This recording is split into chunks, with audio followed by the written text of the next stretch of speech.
गोवर्धन लीला जब प्रभु ने की है तभी मीराबाई इस संसार को मिली है।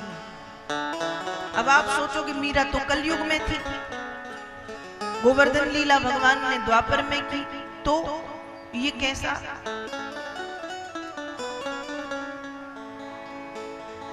भाव है।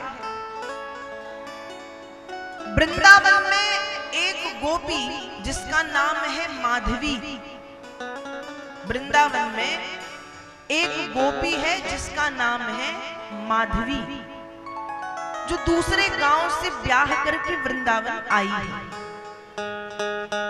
और उस गोपी की जो माँ है, माँ ने गोपी को समझा करके भेजा है कि तुम जा तो रही हो अपने ससुराल वृंदावन, लेकिन वृंदावन में कृष्ण नाम का एक बालक है और बड़ा नटखट है। लेकिन माधवी एक बार जो उसको देख लेता है, हमने तो ऐसा सुना है, वो उसी का हो जाता है। इसलिए भूल के भी तुम उस बालक को देखना मत। यदा कदा वो तुम्हारे सामने आ जाए तो तुम घूंघट कर लेना, पर उसको देखना मत। मुंह फेर लेना, मुंह मोड़ लेना, देखना मत।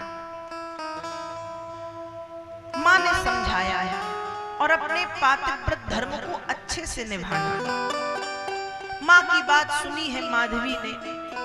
जब वृंदावन माधवी पधारी है ब्याह करके, भगवान तो वैसे ही बड़े नटखट है, कोई भी गोपी नई नई ब्याह करके आती है तो भगवान को बड़ी एक उत्सुकता रहती है गोपी के मुख को देखने की। तो जब माधवी विवाह करके आई तो भगवान कई बार माधवी से मिले, लेकिन जब भी मिले उसका जो घूंघट है वो बड़ा लंबा। भगवान बार बार कहें कि गोपी एक बार तुम अपना मुख मुझे दिखाओ, पर गोपी को मां की बात याद है, इसलिए जिस दिशा में भगवान खड़े होते वो मुड़ जाती।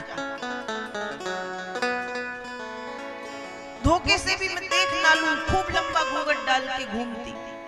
भगवान ने बार बार कहा है कि एक बार चेहरा दिखा दो, पर माधवी नहीं मानी।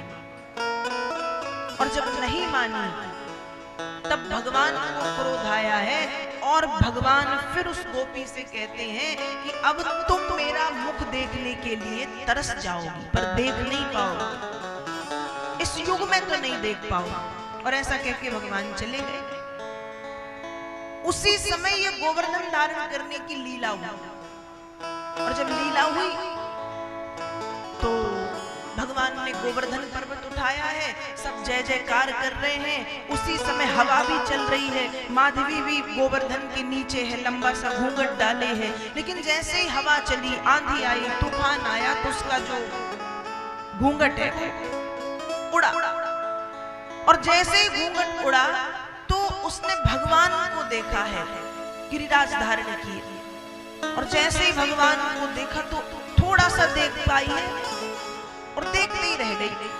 और जैसे ही देखा तो उसकी आंखों में पानी आ गया। अब खूब आंखें मले, लेकिन भगवान उसको सब दिख रहा है, लेकिन भगवान उसको धुंधले दिखाई दे रहे हैं। वो देखना चाह रही, क्योंकि एक बार थोड़ा सा तो देख लिया है, तो समझ गई है कि ये कितने सुंदर हैं। देखना चाह रही है पर देख नहीं पा रही। तब वह माधवी नाम की जो गोपी है वो बार बार भगवान से क्षमा मांगती है कि मुझे क्षमा कर दीजिए, मैंने इतना बड़ा अपराध किया है। भगवान ने कहा क्षमा तो करूंगा, लेकिन इस युग में मैं तुम्हारे मुख को नहीं देखूंगा। अब यदि तुम मुझे देखना चाहती हो तो एक युग की लंबी प्रतीक्षा तुम्हें करनी पड़ेगी। एक युग की लंबी प्रतीक्षा तुम्हें करनी पड़ेगी, और प्रतीक्षा ऐसे प्रेम को जन्म देगी जो पूरे विश्व में प्रेम लक्षणा भक्ति का मार्ग दिखाएगी, जो पूरे विश्व में प्रेम लक्षणा भक्ति का मार्ग दिखाएगी।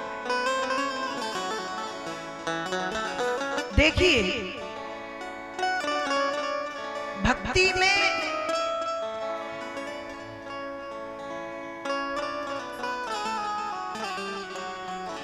यदि भक्ति भक्ति को बढ़ाना है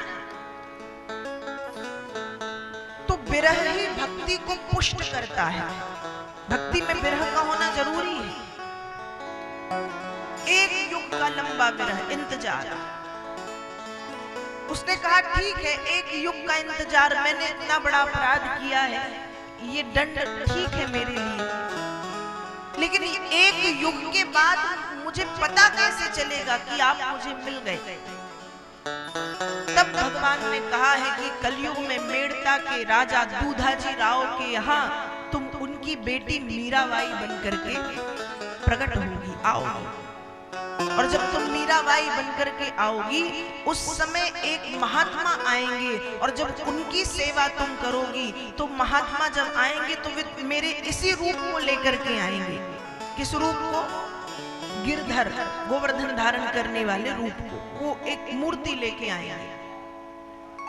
और फिर जैसे ही तुम उस मूर्ति को देखोगी तो तुम्हें अपना पूर्व जन्म याद आ जाएगा और उसी जन्म के अंत में मैं तुम्हें अपने आप में विलीन कर लूंगा, मैं तुम्हें अपने आप में समाहित कर लूंगा। तो जब भगवान ने गिरिराज धरण की लीला की है उसी समय भगवान को और इस संसार को मीराबाई जैसी भक्त मिली, माधवी गोपी। कलयुग में ऐसा संतों के मुख से मैंने सुना है कि माधवी नाम की जो गोपी है वो वृंदावन में मीरा बन करके प्रकट हुई, मीराबाई बन करके पधारी।